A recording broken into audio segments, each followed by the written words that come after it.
Hello there everybody and welcome back to another episode of An Ecologist Plays, where we are playing games to learn more about nature. Now we are back here at the house by the picnic table and we are trying to make some ovens. And we need Everchar coal chunks for that, so we need some charcoal, and there's only one place to find that. And that is at the upper yard, so we're going on a little adventure everyone. Now to get to the upper yard you can do a few things. You can build your way up, and there is a relatively low spot over there to actually build up to. But the main road into the upper yard would be right over here by the garden gnome. Right behind him, you can jump onto the rocks over here and onto the roots. And then there is this breakable rock over here, and the easiest way to break this, I should actually just stand down here, is to throw a splatburst at it. There we go. Now there is also a molar below here. If you haven't gotten it yet, now would be a good time to also get that. It should be right under here. However, I've already gotten it. And then going up the leaf here with the... We now are on the upper yard. Marvelous. Now, of course, we've got our house right over there. You can see the tower going up there. And we are going to make a little zip line from up there to, I think, over here, actually. Especially with the new updates coming, which will allow us to go up zip lines as well. This is going to be a nice way to easily get to the top there, and from there go wherever we want to. So our little picnic table can be like a hub for us to easily go wherever we want to go. Now here we have a roly-poly that isn't a sickly one. Now the sickly one was resistant to a lot of different things. Instead, this one has a weakness to a whole bunch of different things. Still weak to busting and resistant to chopping, stabbing and slashing, so the best thing to do is to hit it with a hammer, but the hammer can be fresh, salty, spicy or just normal generic damage. Now there should be another new creature here as well, which will probably pop up when we least expect it. And that will be the ladybird larva. Okay, I can hear digging, which means that there is a ladybird larva close. We are just going to equip our suspicious ice cap, which is like the shiny salt crystal which we used previously. This one you just have a very small and random chance to get it from a... Aphid. Hello, not from an aphid, no. From a mint when you whack that one. Now there, I think I saw some movement over here. No, nothing here. It's probably going to pop up in a moment. There we go. Hello there. Let's just also make sure our fresh defense is on, which it is, which means, ha ha ha, now you're gonna die. Now these are supposedly ladybird larvae, but I am very sure they are in fact not ladybird larvae. Now of course, one could argue they're just a reskin of the normal larvae. And if we look at it here, we do see that yes, it has these massive mandibles in the front, which you do have with the lacewing larvae that we have been battling in the lower yard. Also have the same eye spot pattern, but the coloration of course is different. The coloration they do have spot on for some of the ladybird species which do occur in North America, in Maine in particular, where this game is set. However, ladybird larvae do not have these massive mandibles. Instead, they have much smaller mandibles. They are typical little beetles. And beetles do have chewing mouthparts, so they do actually have little pincer-like mandibles. They don't have, as bugs would have, a sucking instrument, so a long tubular mouth. Instead, these little guys should have much smaller little mouths here, with them being beetles. Also don't have the same eye spot pattern. I have been unable to properly find a good description of what a beetle larvae's eye spot pattern should be, or ladybird in particular, but they don't have the cluster of 4 simple eyes which you have with the lacewings, which this in theory actually is. So, looks great. I love the fact that it does do sizzle damage as well. However, it is not a ladybird larva. It is in fact another lacewing larva. But we are going to keep on calling them ladybird larvae because that is what the game calls them. And you know, it's called artistic license after all. Now where we are going to that little charcoal lid over there, and there should be some spilled charcoal in this area. But what they are also present would be some wolfies, but not for long. Okay, that's one down. There should be another one up here somewhere. Can't see him, but what we also do have would be raw science and another mega milk molar. Should be another ladybird larva up here as well. Should be quite a few actually. Yeah, there's one. Hello there. And shocky, compliments of the assistant manager. The fresh defense here really helping in case we do get hit. The fresh defense status, of course, does help us to resist the sizzle effect, which we are going to also experience in here with the charcoal. Additionally, the antlion armor that I am still wearing and really should repair also helps us with that, to resist the sizzle. And then, of course, the suspicious ice cap here does add, in this case, I think 18 points of fresh damage as well, because of the fact that the ladybird larvae are weak to the fresh attacks. We do extra damage against them. And here we go, our first charcoal piece. Let's just run out again. Well, this, of course, is just a game of running in and trying not to die due to the sizzle. So you run in, hit and grab what you can, and go out again.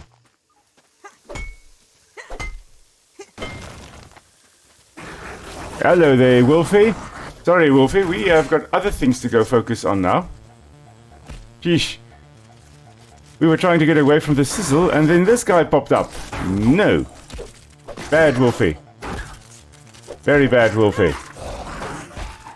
But notice those big eyes. I'm pretty sure I mentioned it before, but wolf spiders do have amazing vision. The orb weaver spiders that we have in the game also do have massive eyes, but ironically, they actually have very poor eyesight.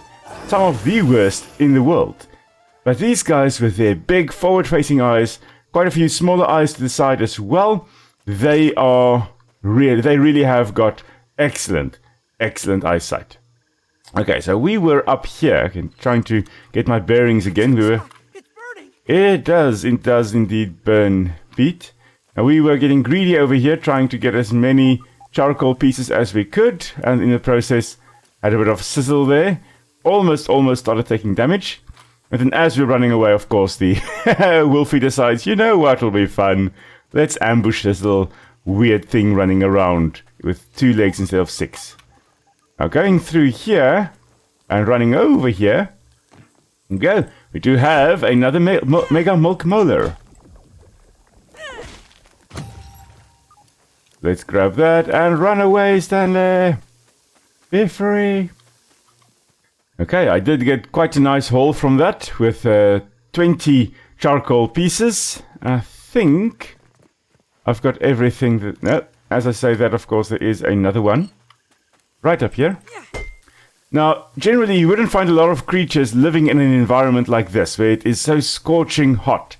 Now, you would expect certain species like those typical desert living organisms that they would be able to survive here, but this really is a searing heat. Hello, just gonna kill this little guy before he pops up at an inopportune moment.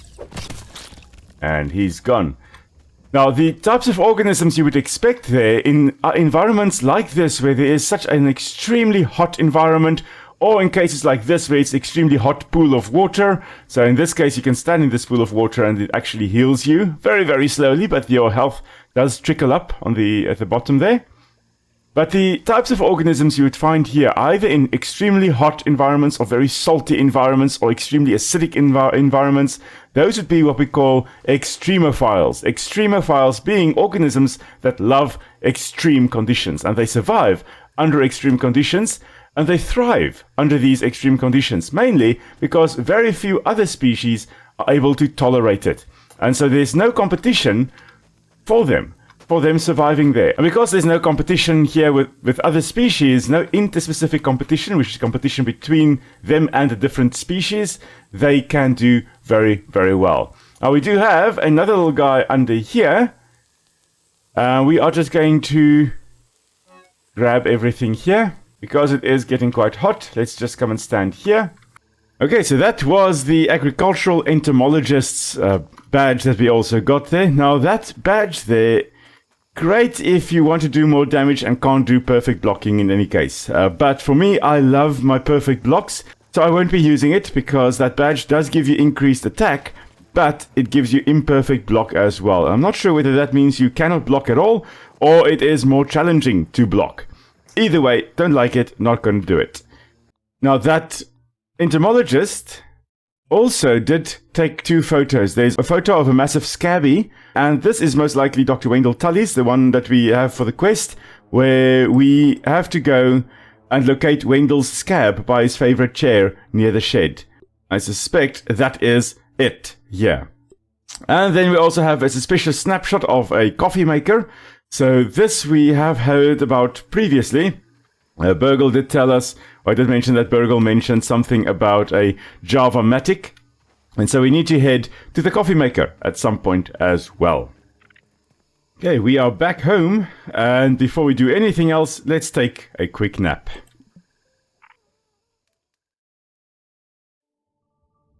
All right, here they are. All tucked in with the outfits and backpacks they were snatched in. As requested, they're strapped and synced with scabbies for whatever they might run into down there. You do realize the director will have our heads if he finds out we're removing company property? Can you sleep at night with what this company's doing? We need to do something. Is Dr. Tully even alive? The field team reported him missing months ago. You are prolonging the inevitable. Wendell, wherever he is the only hope for these kids. I'll make the delivery to his yard discreetly. No one is even going to know. I hope you know what you're doing.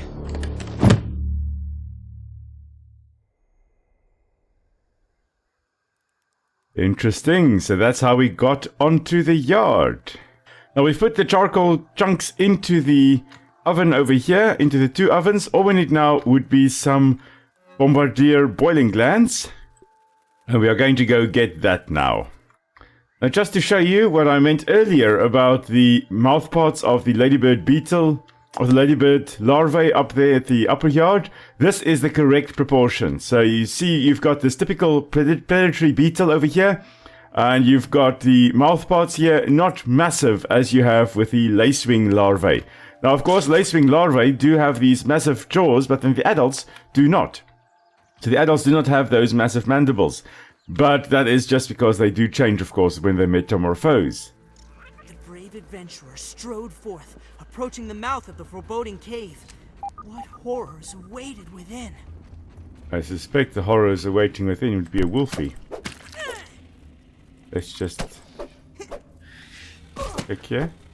Of course, we have got the little spiderlings. Hello there. And here comes the wolfie. Of course. Hello, wolfie. Not sure how on earth you jumped through soil, but there we go. We're just going to bash you in nonetheless. Now, of course, the wolfie wouldn't be the one that made these webs in the bottom here, in the tunnel. And the wolfie is also not the one doing damage to us. That'll be the spiderlings that are underneath here. Stop hitting me. But the wolfie was the one that I had to focus on more. So now, come on. Are we all? No, we're not all done. Now we're going to be all done. There we go. So these spiderlings, yes, they, in this case, may actually be the young of the wolf spider. But remember, wolf spiders are the only spiders that will carry, the mother will carry the babies on her back. The thing is that these webs, though, that you see here would not be of a wolf spider. Instead, these would be of the orb weavers. So you've got a whole mishmash of spiders being present here. I came in here after this here, the molar that was in the bottom here. And I had encountered wolf spiders in the area before, so I figured, you know what, there's probably one hiding under here. And there could also be one down here. There we go, hello there. Time to die. And this one's also dead. In this case, we have a scabby to show for our trouble, as well as more raw science. Still waiting for the gold card for the wolf spider. Maybe this one will be the one. Nope, still not. We'll have to kill some more. Alright, now we are back here at the hedge, and we were fighting some bombardier beetles here, but I'm here for another reason. And that is to get a specific recipe that we need. Now, in order to get it, we are going to travel to where the lab is, and I'll be back with you in a moment. Okay, we are back at the point where we typed in the password many episodes ago. We're just going to walk all along this little twig here, and then go to the right, I think. Up the mushroom steps. Now, fungi like these are, of course, extremely important, as they are some of the main decomposers in an ecosystem. And in most ecosystems, you will find that fungi are, in fact, the organisms that will decompose most living matter. Why on earth is there a tooth up here? Oh well, I guess it doesn't matter. I think this is the first time I've ever gotten this specific molar. I didn't even know there was one up here. Good to know. But we need to get up to that one there, so along there. And I'm sure I will be talking about fungi as we go along as well. But I really love fungi. You can almost say that I am a fun guy, but not quite. And there I, of course, drop down. You see, this is what you get for making dad jokes if you're not dad yet. Okay, I'll be back with you in a moment. Whee! Okay. Right, let's hope I get this jump. Yes, indeed. Oh, that was a long walk. Goodness gracious me. In fact, it took so long that I thought of another dad joke and already forgot it. That is how long that walk took. But here we go. We are in a little observation pod here. We are getting another scabby there for our trouble. And the Broodmother research note saying that the Broodmother had no interest in weevil that was cooked. Some interest in ladybug that was raw. Bombardier raw, no interest. Cooked bombardier, a lot of interest, and that's because it did smell horrible. And then if you mix the ladybug and the bombardier and you cook it, then yeah, then she comes out. So now that we've got that recipe, you do know that what that means. It means we are going to fight the Broodmother at some point. That will be fun. So I've got some preparation to do, and we are going to do that then. And we are going to hopefully then fight the Broodmother in the next episode when we come back here. Now, of course, as always, thank you all for joining me on this little adventure. Thank you for tuning in. Hope you enjoyed it. Hope you learned something as well. I didn't get to talk about the antlions this time around, so hopefully we will get to that in an episode or two. We will see. But until next time, everybody, stay safe, and I will see you all soon.